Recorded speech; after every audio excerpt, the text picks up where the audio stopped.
प्रांशी राठौर और आप देख रहे हैं नेक्स्ट 9 न्यूज। यूपी की सियासत देश के केंद्र में इस वक्त चर्चा का विषय बनी हुई है, जहां एक तरफ मैनपुरी, रामपुर और खतौली, इन तीनों ही सीटों पर उपचुनाव हो चुके हैं और इन तीनों ही सीटों पर अलग अलग पार्टियों ने जीत हासिल की है। समाजवादी पार्टी ने एक बार फिर से मैनपुरी में ऐतिहासिक जीत दर्ज की, वहीं दूसरी ही तरफ रामपुर में बीजेपी ने जीत हासिल की है। लेकिन दूसरी ही तरफ यहां पर खतौली में रालोद ने उपचुनाव को जीता। अब यहाँ पर आगामी नगर निकाय चुनाव को लेकर सियासत तेज है और ऐसे में देखा जाए तो यहाँ पर समाजवादी पार्टी की अलग अलग रणनीतियां भी देखने को मिल रही हैं।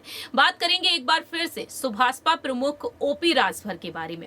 ओम प्रकाश राजभर अक्सर अपने बयानों के चलते चर्चा का विषय बने रहते हैं। आए दिन वह ऐसे बयान दे रहे हैं जिससे कहीं ना कहीं ये संकेत मिल रहे हैं कि कहीं वह किसी न किसी पार्टी से जुड़ सकते हैं। सपा से वह अलग हो चुके हैं यूपी के विधानसभा चुनाव के बाद से, लेकिन अब दावे ये किए जा रहे हैं कि जिस तरह से अखिलेश यादव और शिवपाल सिंह यादव एकजुट हो चुके हैं, दावा यहां पर किया जा रहा है कि कहीं ना कहीं शिवपाल यादव की तरफ से पहल देखने को मिल सकती है। खुद ओपी राजभर कह चुके हैं कि अगर शिवपाल यादव पहल करेंगे तो जरूर उनकी अखिलेश यादव से बातचीत हो सकती है या फिर मुलाकात हो सकती है। लेकिन दूसरी ही तरफ बसपा सुप्रीमो मायावती के साथ उनकी फोन पर बातचीत होती रहती है, ये बात उन्होंने खुद बताई थी। वहीं भारत जोड़ो यात्रा के जरिए राहुल गांधी को वह काफी ज्यादा पसंद करने लगे और राहुल गांधी से मिलना भी चाहते हैं। लेकिन इसी बीच यहां पर देखने को मिला कि जब उत्तर प्रदेश के डिप्टी सीएम ब्रजेश पाठक से उनकी मुलाकात हुई, इसके बाद से यहां पर यह कहा जा रहा है कि कहीं ना कहीं सुभाषपा अब बीजेपी में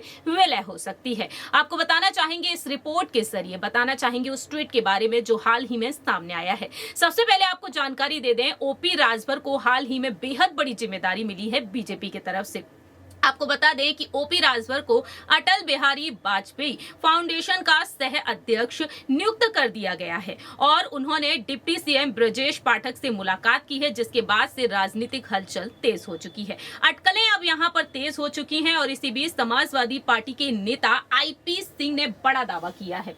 आपको जानकारी दे दें कि आईपी सिंह ने यहां पर अपनी बात रखी है सोशल मीडिया के जरिए। ओपी राजभर और ब्रजेश पाठक साथ में नजर आए हैं। यहां पर उन्होंने लिखा है, लखनऊ से आज बड़ी खबर, श्री ओम प्रकाश राजभर अटल जी की जन्म जयंती 25 दिसंबर के दिन अपनी पार्टी का भाजपा में विलय करने जा रहे हैं। क्या राजभरों के स्वाभिमान का ओम प्रकाश राजभर जी सौदा करने जा रहे हैं? इस तरह से उन्होंने 25 दिसंबर की तारीख यहां पर सामने रख दी है। ओपी राजभर को लेकर उन्होंने ये बड़ा दावा कर दिया है। दूसरी ही तरफ आपको ये भी बता दें कि यहां पर अब जो सामने आया है, यहां पर सपा के एक नेता ने ट्वीट किया कि ओम प्रकाश राजभर अपने दल का बीजेपी में विलय करने जा रहे हैं। भाजपा के पूर्व अध्यक्ष महेंद्र पांडे ने खुले मंच से यहां पर अपनी बात रखी। अंदरूनी सूत्रों की माने तो यहां पर यह भी सामने आया कि मिलकर क्षमा याचना कर चुके हैं। दिल्ली वालों के आदेश पर शीघ्र कैबिनेट में शामिल भी उन्हें कर दिया जाएगा।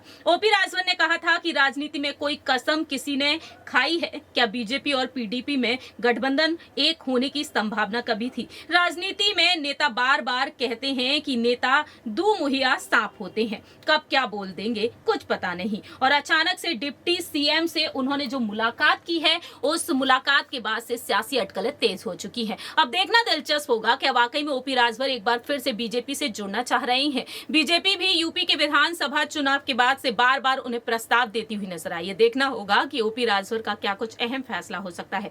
नगर निकाय चुनाव के लिए यहाँ पर सभी पार्टियों ने साफ तौर पर कह दिया है कि पूरे ही दमखम के साथ ये चुनाव लड़ेंगे और जीत भी हासिल करेंगे। देखना होगा कि ओपी राजभर के अगले बड़े कदम क्या होते हैं। क्या वाकई में शिवपाल यहां पर ओपी राजभर को मनाते हुए नजर आएंगे या फिर उन्हें बीजेपी में जाने देंगे? फिलहाल हमारी इस रिपोर्ट में इतना ही, लेकिन आपकी क्या कुछ राय प्रतिक्रिया है ये आप बता सकते हैं कमेंट सेक्शन में। तब तक के लिए आप देखते रहिए नेक्स्ट 9 न्यूज।